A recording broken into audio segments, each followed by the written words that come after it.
Bonsoir. Invité du Club de la Presse ce soir, Eddy Péé, directeur de publication du journal Le Nouveau Réveil. Saint-Claver Oula, rédacteur en chef du journal Le Nouveau Courrier. Et Célestin Nyonzion, journaliste de formation, enseignant-chercheur à l'université Félix Houphouët-Boigny. Il est également ambassadeur pays pour la Côte d'Ivoire du Centre international de l'éthique des médias. Et pour finir ce tour de table, Antoine Assalé Tiemoko, directeur général et gérant du journal L'éléphant déchaîné. Messieurs, bonsoir. Retour sur septembre 2002. 10 ans après, on ne peut pas dire que cette crise soit derrière nous. Le président de la conférence épiscopale de Côte d'Ivoire, Monseigneur Alessi Touabli Yolo, sorti de la rencontre avec la CDVR, a déclaré que cela fait 10 ans que notre beau pays a basculé dans cette crise militaro-politique qui nous occupe, qui nous préoccupe jusqu'à ce jour. Un tour de table, messieurs, pour dire ce que la mémoire de vos journaux retient de cette crise. Eddy Péé. Oui, moi je retiens une chose. À la suite du prélat, je voudrais dire que cela, pour nous, fait plus de 10 ans que le pays a basculé. Il faut remonter jusqu'au coup d'État qui a donné le goût au maniement des armes pour la conquête du pouvoir. Et donc, si on revient aux derniers événements, je dirais que oui, on ne peut pas dire qu'on est totalement sorti de la crise, parce que sorti de la crise voudrait dire qu'il n'y a plus rien à régler. Il y a beaucoup de choses encore à régler. Et donc, la crise, on la vit toujours, peut-être plus de façon très violente comme on l'a connue, mais les séquelles de la crise, on les vit toujours, on est toujours dans la crise. Elle finira quand on n'aura plus rien du tout à régler et que la communion sera totale entre les Ivoiriens. C'est les Nyonzion.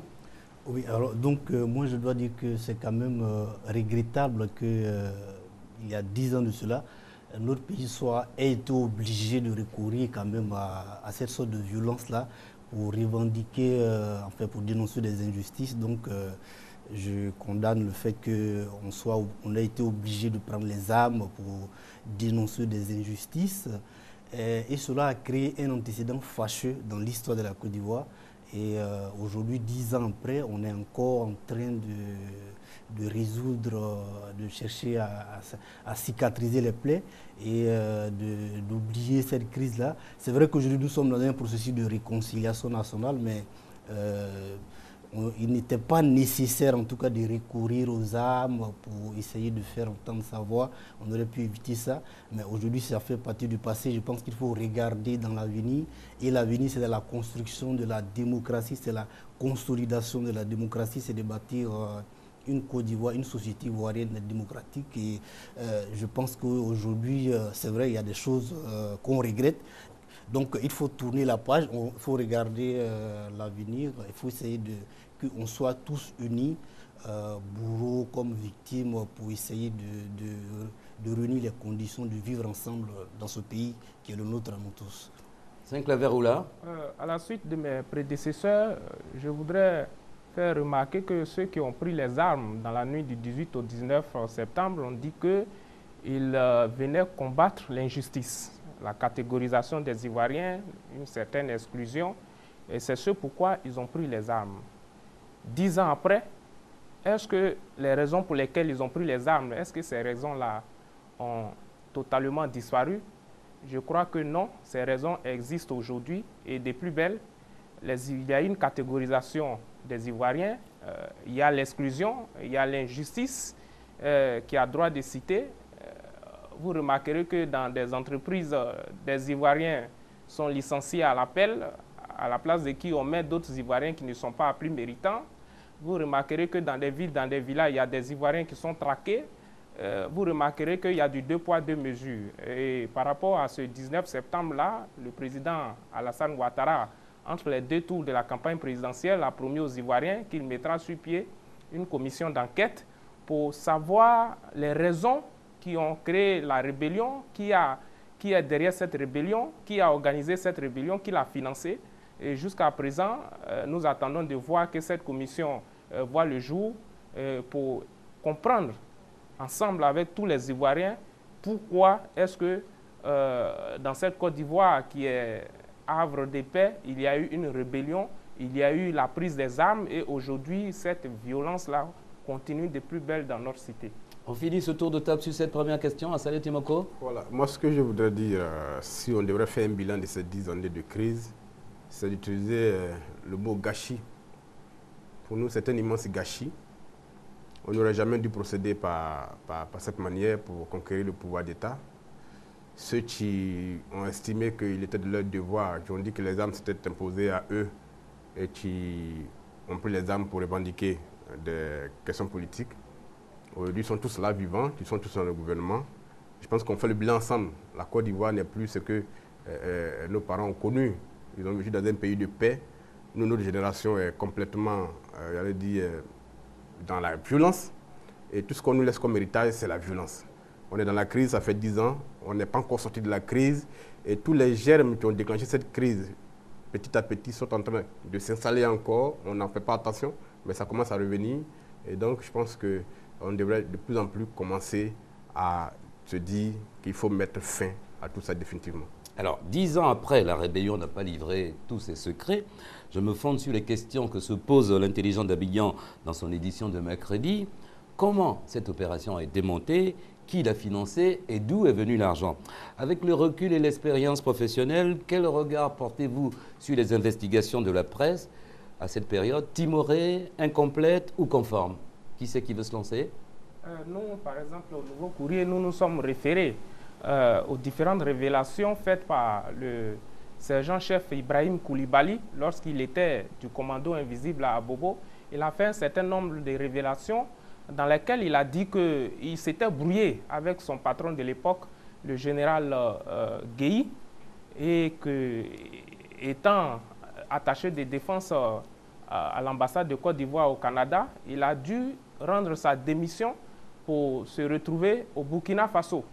Il a dit ouvertement dans cette révélation, lorsqu'il recevait des populations à son QG à Abobo, et que, étant au Burkina Faso, il a reçu un statut de réfugié politique.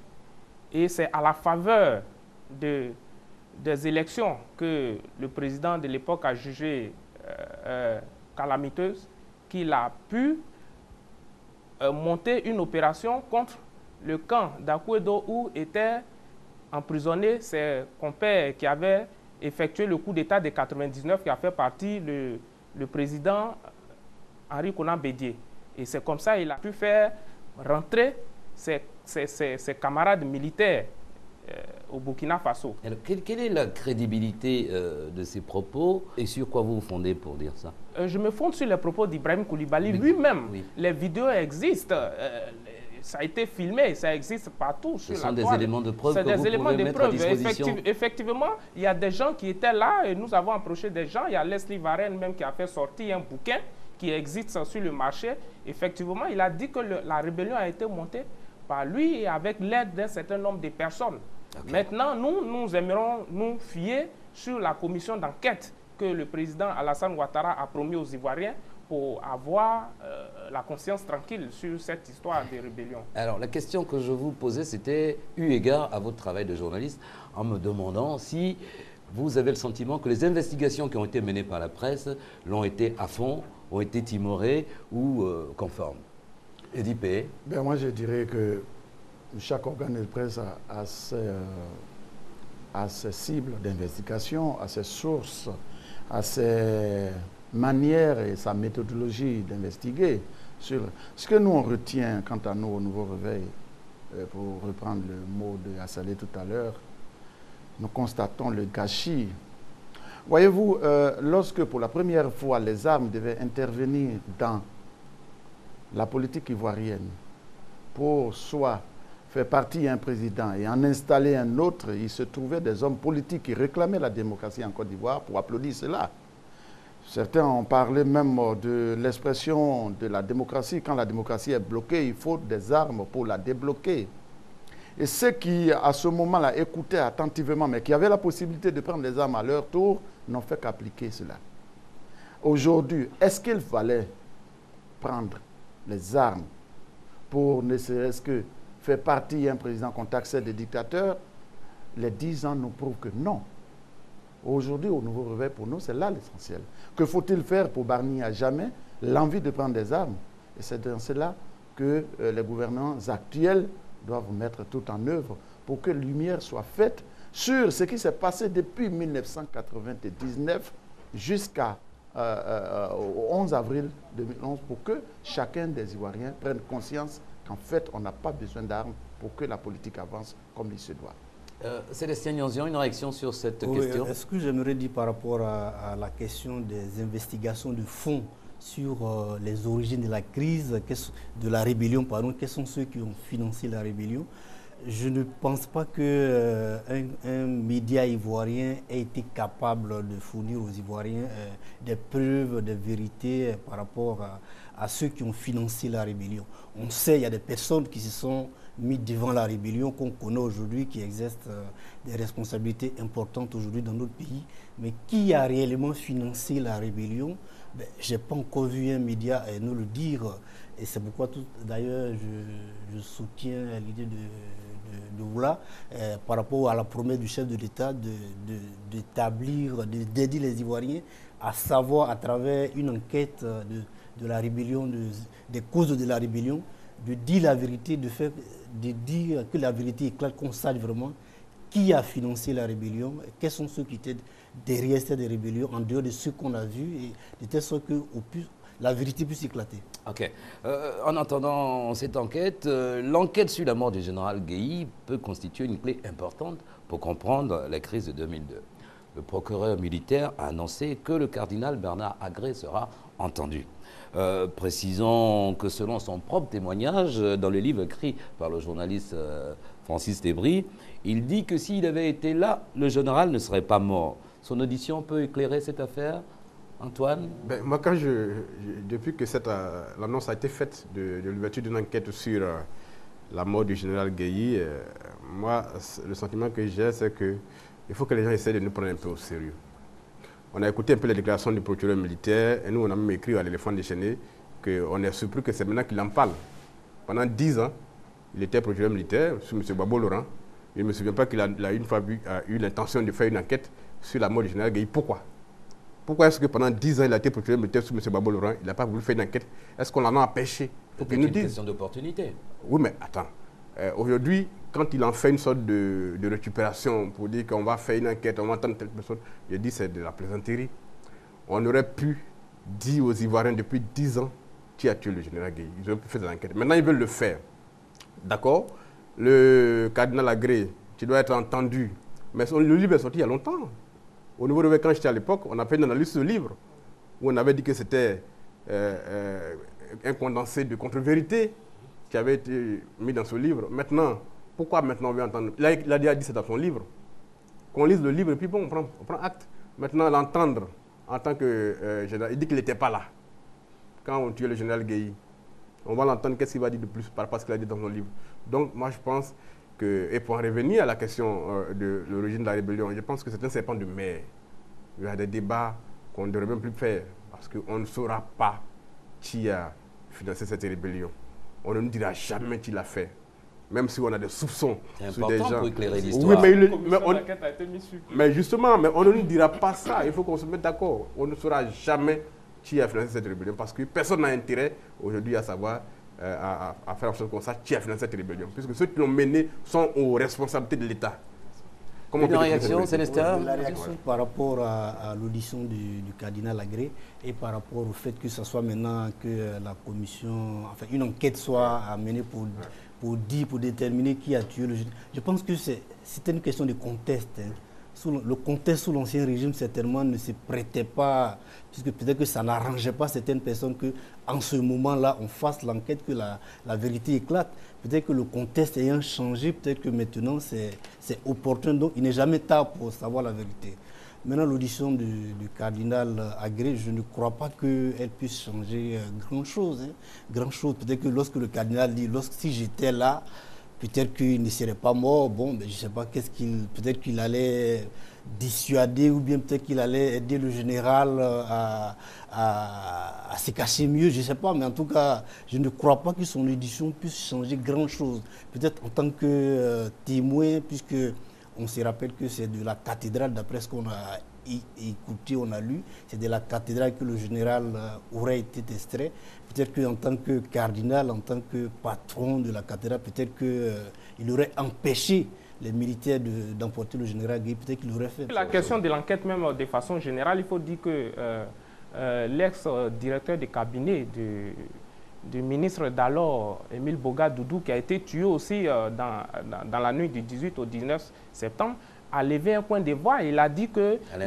Alain Dogou, il a dit, et nous avons publié récemment sa contribution, que les enquêtes ont été menées et que les résultats existent et que les gendarmes, les officiers de police judiciaire et consorts qui ont mené l'enquête sont encore bel et bien là et qu'ils existent. C'était plus par rapport au décès du ministre Boga Doudou. Oui, mais il a dit en fait que c'était une enquête de façon générale dans laquelle se trouvaient les circonstances de la mort du ministre Émile Boga Doudou. Et l'enquête était plus portée sur la responsabilité de la rébellion et que les enquêtes existent et que c'était par rapport, comme l'ont dit tout à l'heure mes prédécesseurs sur le plateau, c'était par rapport à l'opportunité. Parce qu'à l'époque, les acteurs, les visages bien connus de la rébellion qui étaient à l'époque dans un processus de paix avec le gouvernement d'alors, est-ce qu'il fallait sortir les éléments qui accablent les uns et les autres? Est-ce qu'il fallait faire taire les choses pour donner un coup de fouet? C'est pour ça que je parlais tout à l'heure de la question d'opportunité. Juste un mot dessus. Oui. Quand je parle de... Il faut que vous compreniez les Ivoiriens au sérieux, c'est de ça que je parle. Parce que moi, j'ai lu la déclaration que le ministre Mabry a faite et qui ont été reprises par le Nouveau Réveil hier, je crois, à sa une, quand il dit que le général Gueye a été conduit au domicile de M. Laurent Gbagbo, que c'est de là-bas qu'on a pu parler d'assassiner. Il a dit, mais pendant 10 ans, monsieur le ministre a été sous le régime Gbagbo, était avec le président Gbagbo. Comment peux-tu savoir une telle chose et puis continuer à travailler avec un tel homme? Permettez que je me pose des questions. Ouais. Est-ce que la vérité sur la mort du général Gueye est dans la seule bouche du cardinal? Est-ce que cette vérité-là, c'est dans cette seule bouche ou bien... Personne n'a dit ça. On en fait... Oui, c'est pour ça que je me pose la question. Ou alors, cette enquête va aller jusqu'à interroger tous ceux qui sont soupçonnés de détenir ne serait-ce qu'une petite parcelle d'informations. Si tel est le cas, l'enquête est la bienvenue. Mais si c'est pour un effet du sensationnel, je dis vraiment... Je crois que ça va commencer comme ça et faire des vagues. Il y a bien plus de personnalités qui sont mortes dans cette crise. Il y a eu Émile Boga Doudou, il y a eu des officiers militaires. Ok. Faut-il décloisonner les crises de 2002 et 2010 et les lire dans une approche continue? Comment analysez-vous la thèse qui voit en la crise de 2002 la racine de la crise post-électorale? Célestin? Oui, il y a toute une continuité. Il y a eu des antécédents. D'abord, ça commence avec le coup d'État de 99. Donc, déjà, il y a eu le maniement des armes déjà. À partir du moment où, dans un système démocratique, on prend déjà les armes, ça crée des antécédents qui continuent en 2002. Et... bien sûr, la crise post-électorale de 2011 a été peut-être le point vraiment, le summum de la violence. C'est ce qui a commencé depuis 1999, qui a continué en 2002, qui a été achevé en 2011. Et donc c'est quand même dommage qu'on soit obligé dans notre pays, on soit obligé de recourir aux armes, à la violence pour accéder au pouvoir d'État. Et tant qu'on prendra les armes pour prendre le pouvoir, il y aura toujours des antécédents. D'autres personnes aussi auront cette volonté-là d'utiliser les mêmes armes pour prendre le pouvoir. On voit aujourd'hui, il y a plein d'armes qui ont circulé dans ce pays. Depuis plus de 10 ans, on voit aujourd'hui les problèmes d'insécurité. Il y a des attaques par-ci, par-là. Le gouvernement peine vraiment à assurer la sécurité des Ivoiriens. Donc, il y a toute une continuité, il y a un contexte qui, depuis 1999, continue aujourd'hui. Et cette violence-là, il faut qu'elle s'arrête. Je pense que c'est absolument clair. On ne peut pas dissocier ce qui s'est passé en 2002 de ce qui s'est passé en 2011. Ce n'est que le prolongement de la crise de 2002. Je voudrais vous ramener à la décision prise par la CPI de faire remonter les enquêtes en Côte d'Ivoire jusqu'en 2002. Le document qui a été publié, que nous avons publié in extenso dans notre journal, qui relate exactement les liens qu'il y a entre la crise de 2002 et celle de 2011. C'est le prolongement. On ne peut pas comprendre ce qui s'est passé en 2011 si on ne remonte pas à ce qui s'est passé en 2002. C'est l'impunité qui est né depuis 1999 dans ce pays, quand les gens ont pris les armes pour remercier un président, et que des Ivoiriens ont salué ce acte. D'autres sont venus en 2002 pour poser un autre acte, que d'autres Ivoiriens ont encore salué, qui a conduit le pays petit à petit à un niveau où on a tous compris que finalement, pour exercer le pouvoir, il suffit de prendre une arme, de tuer des Ivoiriens, et puis on accède à un poste de ministre, après on devient président de ceci, cela. C'est ça qui a provoqué ce qui s'est passé en 2011. Donc il n'y a pas de dissension. Alors, cette semaine, vos journaux ont fait parler de nombreux acteurs de la crise de 2002. Je voudrais retenir les propos du ministre Alain Lobognon qui a déclaré que c'est grâce à la magie du dialogue qu'il y a eu l'accord politique de Ouagadougou. Il ajoute que la porte reste ouverte. La Côte d'Ivoire est un pays de dialogue. En s'asseyant, on peut trouver solution aux problèmes. Alors, est-ce que la crise post-électorale, malgré son caractère violent, ne peut pas passer par un schéma identique ? Moi, je dis, c'est tout mon souhait qu'on s'asseye, qu'on discute, que le dialogue prime sur tout ce que nous observons comme acte de violence. Mais je suis au regret de dire que c'est un balai d'hypocrisie qu'on nous sert jusque-là. Qui a véritablement envie de discuter au nom des intérêts de la Côte d'Ivoire? Tous les Ivoiriens. Oui. Qui sont ceux qui sont mandatés pour discuter, mais qui le font de façon objective et de façon désintéressée, ne regardant que la Côte d'Ivoire et l'avenir des enfants de ce pays? Il y en a très peu. Donc sur ce fond de balai d'hypocrisie, je ne vois vraiment pas comment est-ce que, sans se débarrasser des oripeaux partisans, on peut aller à un dialogue franc et sincère. Marcoussis nous a montré que ce n'était pas franc et sincère. Ouaga nous a montré qu'également ce n'était pas franc et sincère parce que dans l'application même, il y avait des problèmes. Aujourd'hui, est-ce qu'il faut ce dialogue, je dirais, surfait pour qu'on aille? Non. Je pense que pour l'instant, on a mis le Premier ministre Bani à la tête de la commission dialogue vérité et réconciliation. C'est lui qui porte les espoirs de la réconciliation. Je souhaite vraiment qu'il réalise ce rêve de réconciliation des Ivoiriens en amenant chacun des acteurs politiques et même non politiques à aller véritablement vers l'objectivité et la sincérité. Alors, M. Bani a reçu les politiques, les médias, la société civile, les religieux, les communautés étrangères, et tout le monde a fait ses propositions. On a retenu du leader de leader, pour parler ainsi, M. Mamadou Koulibaly, que la CDVR semble manquer d'argent pour faire avancer le processus de réconciliation. Question technique, est-ce que cela peut constituer un frein à son action? Il a épuisé 1 an et demi. Oui. Oui. Et pendant 1 an et demi, on a cherché de l'argent. Pendant 1 an et demi, M. Bani a essayé de tâter le terrain.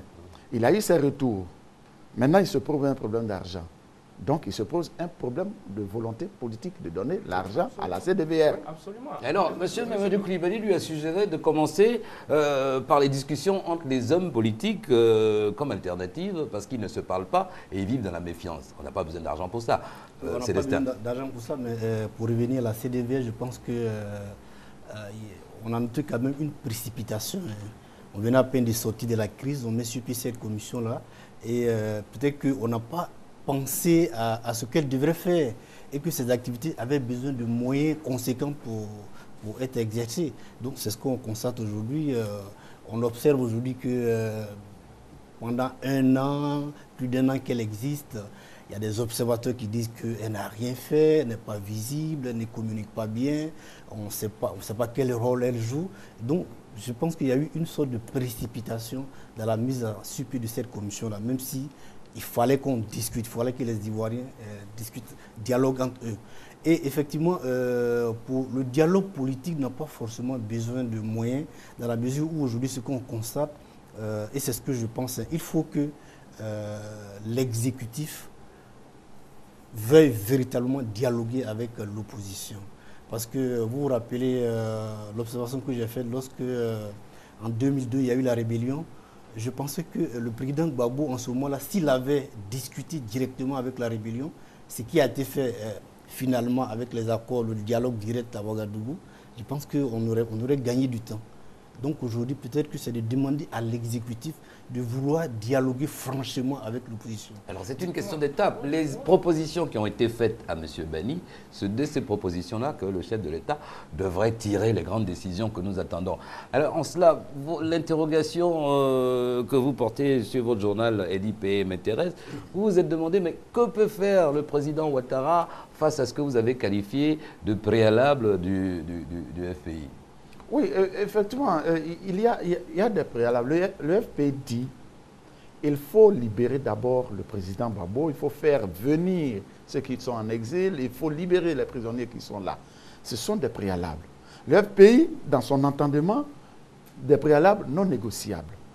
Mais en même temps, le président Ouattara qui a le devoir de faire tomber l'impunité en Côte d'Ivoire, qui a également le devoir de montrer sa face de sincérité aux Ivoiriens qui le regardent, est-ce que lui, il peut faire quelque chose face à ces préalables? Qui ressemble à la peau? Oui, c'est une façon de le dire.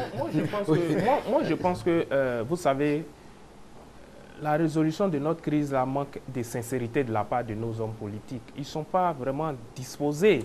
Parce que qui n'a pas envie d'aller à la paix? Mais c'est ce que nous voyons. Et regardez un peu ce qui se passe. Par le passé, on a contraint, si vous voulez, on a demandé au président Laurent Gbagbo d'user de solutions politiques. On l'a même amené à user de l'article 48. Et on a vu des personnes qui, par le passé, sous les régimes passés, n'ont pas pu être candidats, comme le président Alassane Ouattara a pu être candidat. Le président Henri Konan Bédié, qui était forclos du fait de son âge, a pu être candidat. Ça, c'est des solutions politiques. On a vu également, lorsque le président Laurent Gbagbo a pris le pouvoir, le président Bédié et le président Alassane Ouattara étaient en exil. Il s'est évertué à les ramener en Côte d'Ivoire et à leur donner une rente viagère. Est-ce que vous voyez? Parce que la Constitution indique qu'il ne fallait pas qu'un Ivoirien soit contraint à l'exil. Donc, eu égard à tout ce qui s'est passé, même s'il y a quelques flottements qui sont critiquables, est-ce que ceux qui sont au pouvoir aujourd'hui, les tenants du pouvoir aujourd'hui, ne peuvent pas faire la même chose? Est-ce qu'ils ne peuvent pas envisager ces solutions politiques-là pour faire venir les Ivoiriens qui sont en exil, au lieu de les traquer avec des mandats d'arrêt, pour faire sortir ceux qu'ils ont arrêtés, qu'ils sont emprisonnés. Non, je vais finir. Ceux qu'ils ont emprisonnés ici en Côte d'Ivoire, est-ce qu'ils ne pouvaient pas les faire sortir, envisager des solutions politiques, que de se cacher derrière un voile épais de la justice? Parce que ce qui nous a été donné de voir, d'entendre régulièrement, c'est que la réconciliation, certes, mais la justice. Tout le monde se cache derrière la justice. Il faut aussi... Pourtant, nous voulons aller à la paix. Un instant, on a contraint le président à prendre une loi d'amnistie. Mais est-ce que ceux qui sont là, ils ne peuvent pas le faire? Moi, c'est vraiment une interrogation. Mais je dis aussi, un instant, je dis aussi, on peut avoir les arguments qu'on a, mais il est important aussi de passer par la justice. Oui, bien sûr, il faut passer par la justice. Maintenant, quand la justice doit se déployer, il faut qu'elle se déploie pour tout le monde. Regardez, la commission d'enquête vient de livrer ses résultats. La commission d'enquête a dit, dans les deux camps, il y a eu des massacres. Et jusqu'à présent, ce qu'il est donné de voir, c'est la commission d'enquête qui a été mise sur pied par le président Alassane Ouattara lui-même. Cette commission a dit que dans les deux camps, il y a eu des massacres. Dans le camp du président Laurent Gbagbo, il y a eu des massacres. Dans le camp de ceux qui sont proches du président Alassane Ouattara, il y a eu des massacres. Mais ce qu'il est donné de voir aujourd'hui et qui choque, c'est que c'est dans un seul camp, on recherche des coupables et qu'on les emprisonne. Mais la commission d'enquête, on attend l'accusation, même si c'est 500 morts ou bien 700 morts, comme on nous le dit, que ce n'est pas autant de morts que ce qui a été commis dans le camp du président Gbagbo. Au moins, il faut rechercher ces coupables et il faut les inculper. Ok. Célestin Nyozian. Je voudrais dire qu'on ne peut pas faire de réconciliation sans justice. Il y a eu des personnes qui ont commis des actes ignobles, ils doivent être jugés. La justice doit suivre son cours.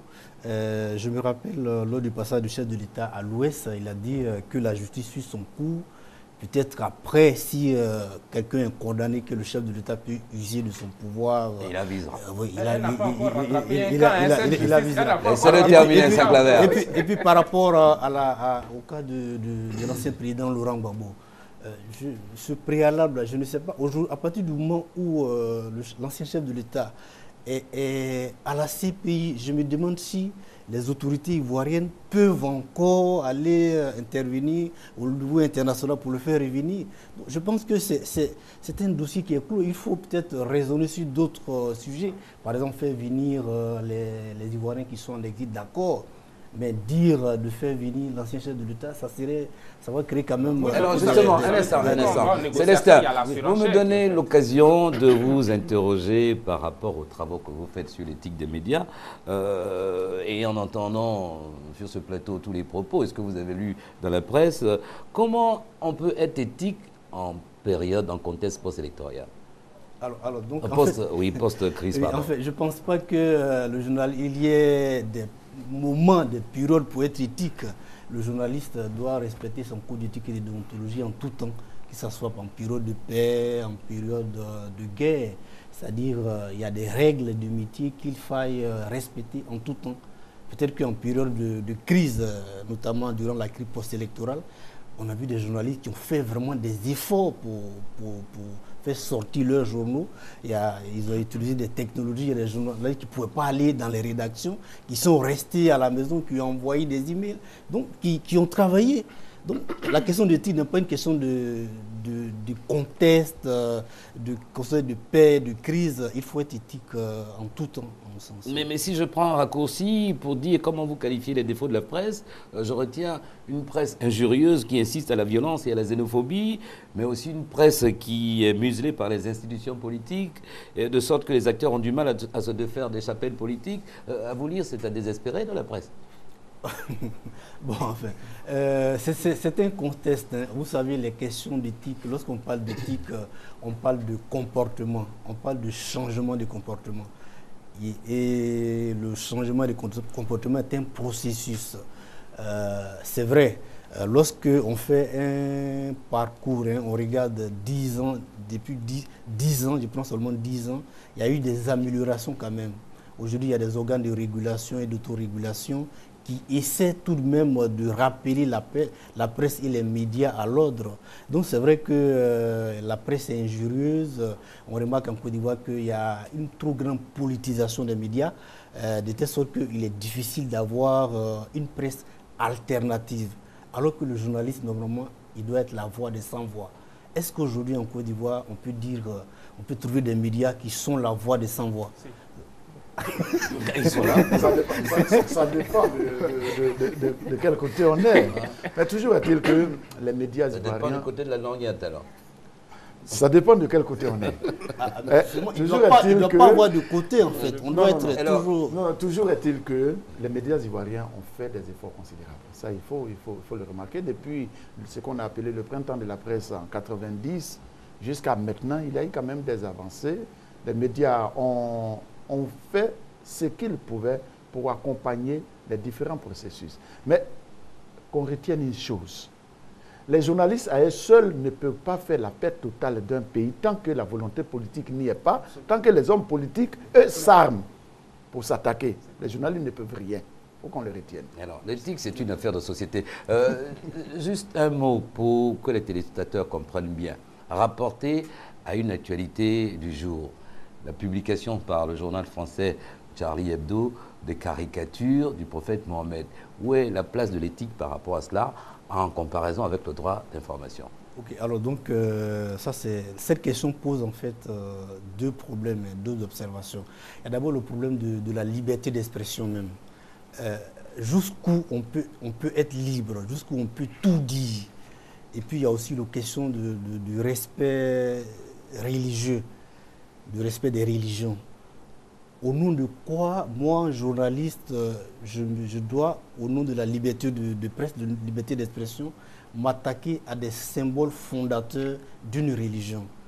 Donc c'est vraiment un débat, c'est un dilemme, hein, c'est un dilemme. C'est-à-dire aujourd'hui on voit les conséquences de la publication, par exemple, de ce film L'innocence des musulmans. L'innocence des musulmans.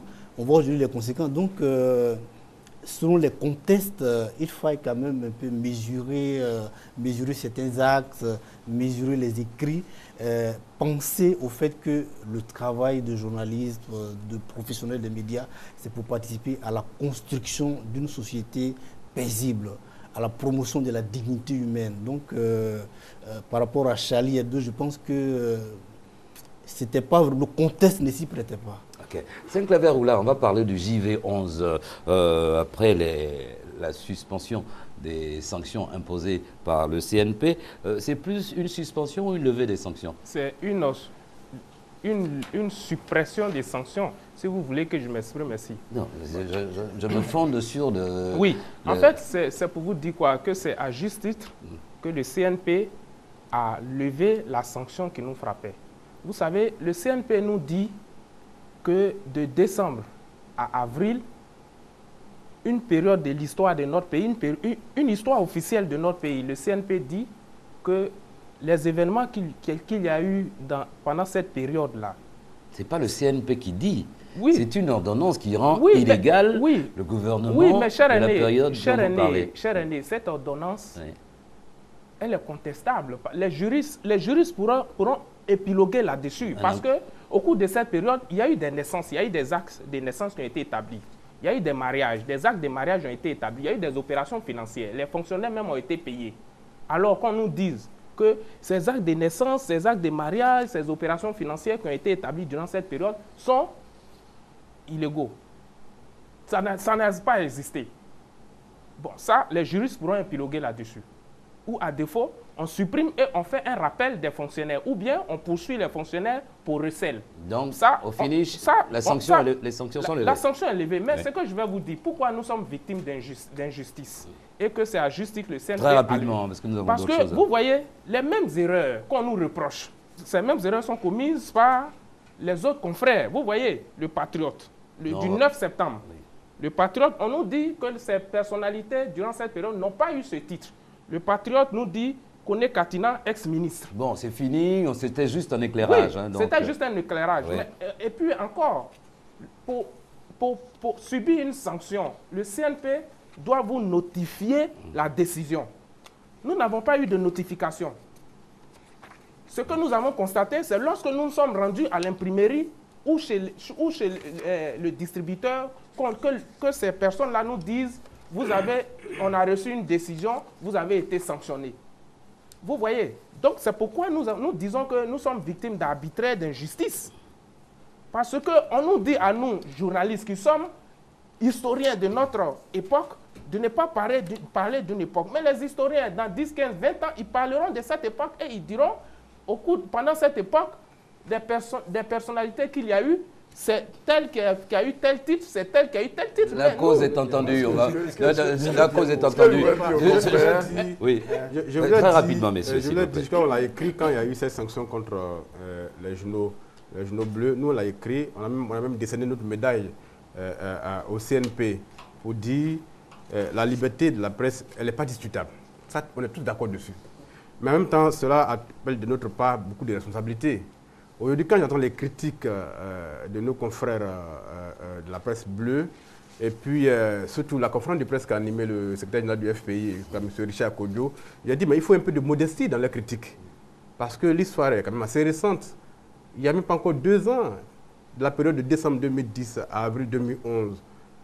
On peut énumérer. Le nouveau réveil suspendu pour 6 jours. Le jour plus suspendu pour 1 mois. Après 2 amendes de 3 millions.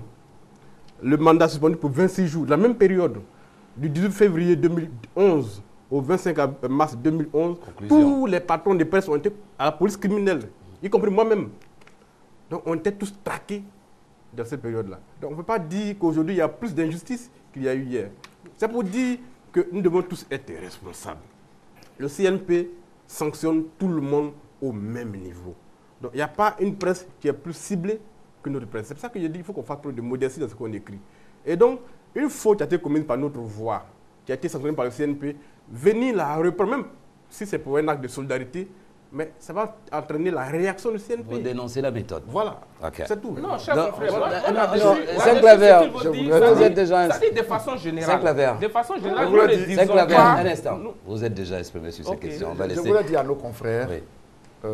des journaux proches du FPI et proches du président Laurent Gbagbo d'arrêter de se mettre dans une position de victimisation absolue. Parce que le fait même de se faire appeler des journaux victimes du 11 avril, est-ce que le 11 avril, non, C'est tout le monde. c'est tout le monde. Le 11 avril, c'est tout le monde. Ah, il y a eu un avant 11 avril, il y a eu un après 11 avril. Il faut s'enlever l'idée d'être les victimes. Ok, les sanctions arrivent maintenant au moment où on ne s'y attendait pas.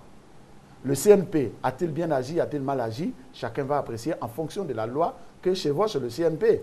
Mais il faut arrêter de se victimiser. Bon, on va clore là-dessus puisque toutes les choses se sont aplanies, il n'y a pas de problème.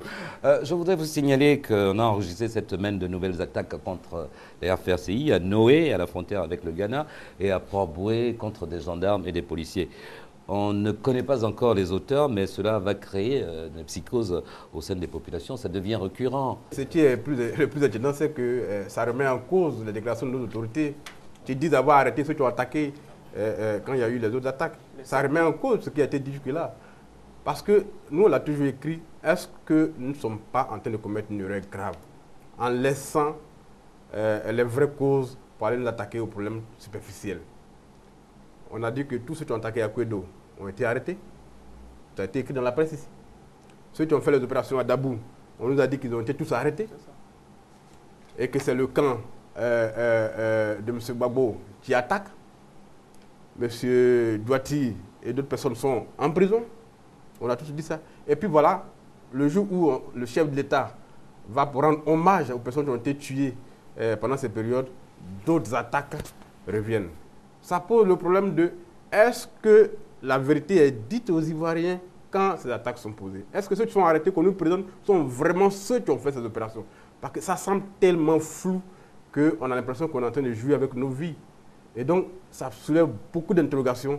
On devrait pouvoir mener le débat et demander aux autorités de faire un peu attention comme ça. Alors, quels sont... Oui. Ça soulève beaucoup d'interrogations dans la mesure où on est en mesure de s'inquiéter, de nous demander si notre sécurité est véritablement assurée. Est-ce que le gouvernement a les moyens pour assurer la sécurité des Ivoiriens? Le gouvernement a déjà assumé ça. Oui, mais il y a des attaques répétées. Il y a eu des attaques à Yopougon, à Bégerville. On ne comprend pas, quoi. On ne sait pas ce qui se passe.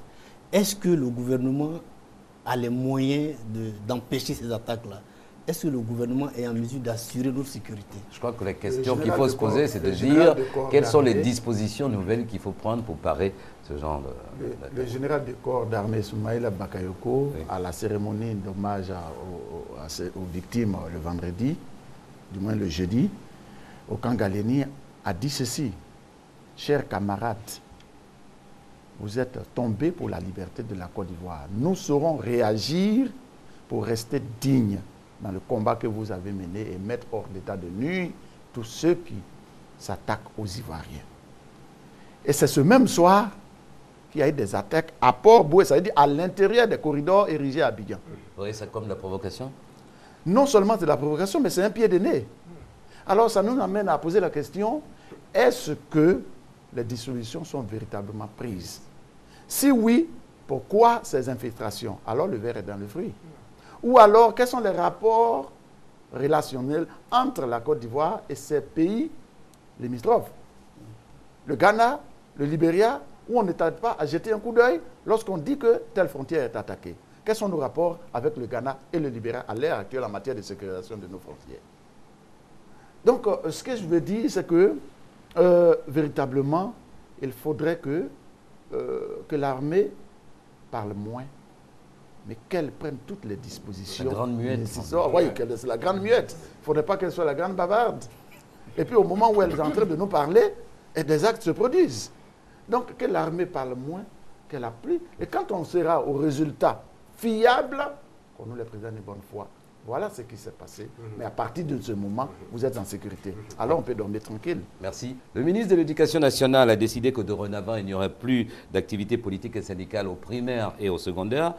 Moi, je voudrais attirer votre attention sur un phénomène qui est tout aussi nuisible, mais dont on ne parle pas beaucoup. Il s'agit de la drogue à l'école.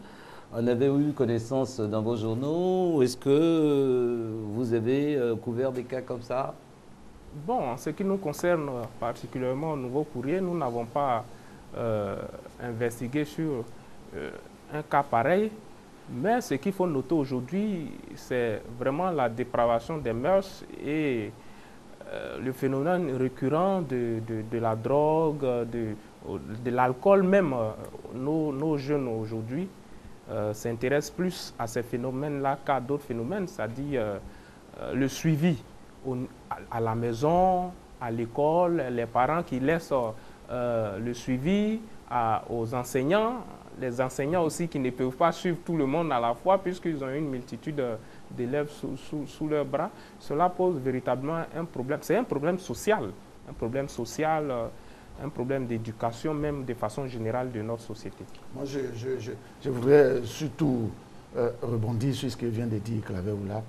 Quels sont les établissements aujourd'hui autour desquels il n'y a pas de bistrot, il n'y a pas de débit de boissons, il n'y a pas de café noir, il n'y a pas de... Il n'y a pas de dealer. Il n'y a pas de dealer.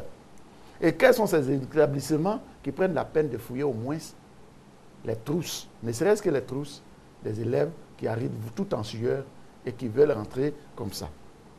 Ils se comptent sur le bout des doigts, pour ne pas dire qu'ils ne se comptent même pas. Alors, cela pose un véritable problème de responsabilité, tant au niveau des responsables de ces établissements, mais également des parents d'élèves. Il ne suffit pas de confier tout au professeur. Mais quand on accompagne son enfant, qui n'arrive pas à l'école, il dit « Papa, je descends ici » et qu'on le laisse là, qu'on repart à la maison. Entre l'école et le lieu où on l'a descendu, qu'est-ce qu'il fait? Quand on donne à son enfant un ordinateur portable, alors qu'il n'est même pas encore en 3e, qu'est-ce que vous voulez qu'il en fasse si ce n'est pas pour aller sur Je vous signale qu'on vient d'introduire la possibilité de l'ordinateur à l'école. Ça ne peut pas être un délit. Qu'est-ce que vous voulez qu'il ne fasse? Oui, mais qu'est-ce qu'on fait pour l'empêcher d'aller sur Facebook? Qu'est-ce qu'on fait pour l'empêcher d'aller sur des sites pornographiques? Et même, il y a des dealers qui ont leurs sites, qu'on contacte directement. Alors, qu'est-ce qu'on en fait? En plus de cela, je voudrais également revenir sur les histoires de droits d'inscription pour les élèves affectés en 6e dans les établissements privés. Ça ne fait pas partie de mes préoccupations d'aujourd'hui. Oui, moi, c'est mon préoccupation. À qui on demande 130 000, 150 000. Oui. Ça fera l'objet d'un autre. Moi, je pense que le problème, il est assez profond. C'est toute la société même qui a un problème. Je me souviens très bien qu'il y a 2 ou 3 ans de cela, en France, on devait rapatrier un jeune Malien que la police poursuivait, qui a préféré se jeter dans l'eau pour se suicider que de revenir au Mali. Ça pose un problème.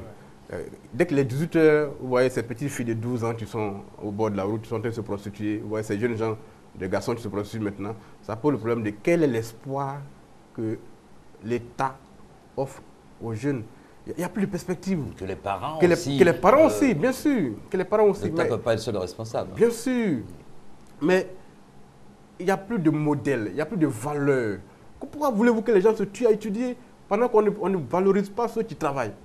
Voilà, ça pose toutes ces questions. Et donc, je me dis que c'est un problème crucial. Il va falloir qu'on revienne aux valeurs et pour que le pays redécolle. Sinon, si on continue à célébrer les mauvais exemples, on continue à célébrer les faux modèles, je pense qu'on ne va pas s'en sortir. On va conclure avec vous, Célestin Nyonzion, parce qu'on a parlé d'éthique, de déontologie, ça ne concerne pas seulement les médias. La preuve, le gouvernement vient d'introduire un code de déontologie au sein de la fonction publique pour améliorer le travail des fonctionnaires. Alors je voudrais qu'on conclue sur les solutions, sur les questions que j'ai posées à vos collègues avant de commencer. C'est vrai qu'il faut retourner aux valeurs, mais il faut peut-être faire comme dans d'autres pays, hein, où on demande quand même les cartes d'identité à aux enfants, par exemple, qui vont acheter de l'alcool. C'est-à-dire, c'est pour interdire, par exemple, à un jeune de moins de 18 ans d'acheter une bière ou bien d'acheter du vin. Donc, peut-être qu'il faut que le gouvernement pense à instaurer ces mesures de contrôle, de telle sorte que les jeunes d'un certain âge ne puissent pas avoir accès à l'alcool. Donc, ceci dit, je mets l'accent sur l'adoption du code d'éthique, hein, le projet de loi pour le code d'éthique applicable au niveau des services publics. Je salue cette initiative-là, mais je me dis que ce n'est pas suffisant. Ça ne sera pas suffisant. Parce que c'est un processus. Hein.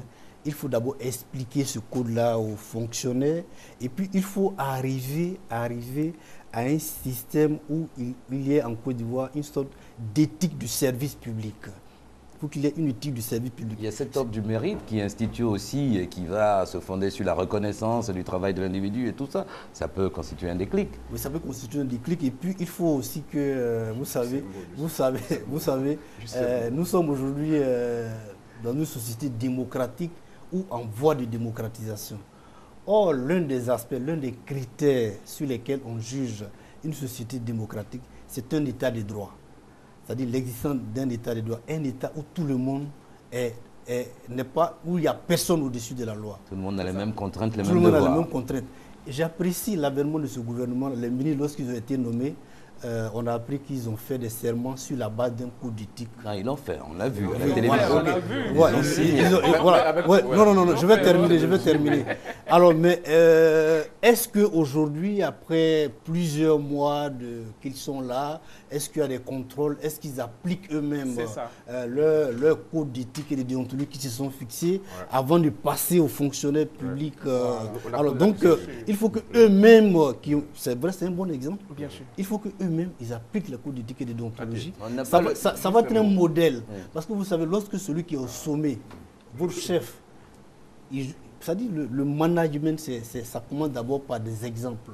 Un bon manager, c'est celui qui donne le bon exemple. Vous savez, ministre, le mot ministre, ça veut dire celui qui est au service des autres. C'est pourquoi dans les communautés religieuses, le ministre est le serviteur, l'intendant qui... Voilà. On dit que le gouvernement met en place un code d'éthique pour la fonction publique. Eux-mêmes ont prêté serment sur un code d'éthique. Mais on produit un document qui prouve que le chef de l'État, à un conseil des ministres, a demandé au ministre d'arrêter de racketter les détenus souhaités. C'était une instruction verbale. Mais ça a continué au point d'amener le Premier ministre lui-même à prendre une lettre pour donner injonction au ministre d'arrêter de demander de l'argent aux directeurs de sociétés qui sont sous leur tutelle. C'est des pratiques établies depuis des années. Oui, ça. mais justement, il faut que ça cesse. Il faut que ça cesse. Donc quand un ministre fait ça, il ne peut pas demander à son directeur d'avoir un code d'éthique. Pourquoi? Le ministre lui-même est quelqu'un qui raquette. La preuve est là, qui raquette les directeurs de sociétés. Et puis bon, il parle de bonne gouvernance, il parle de code de déontologie, il parle de code d'éthique. Quel exemple eux-mêmes envoient d'abord aux Ivoiriens avant de demander aux autres d'appliquer le code d'éthique? On a un document qui prouve qu'ils raquettent eux-mêmes les détenus soviétiques. Même les fonctionnaires à qui on demande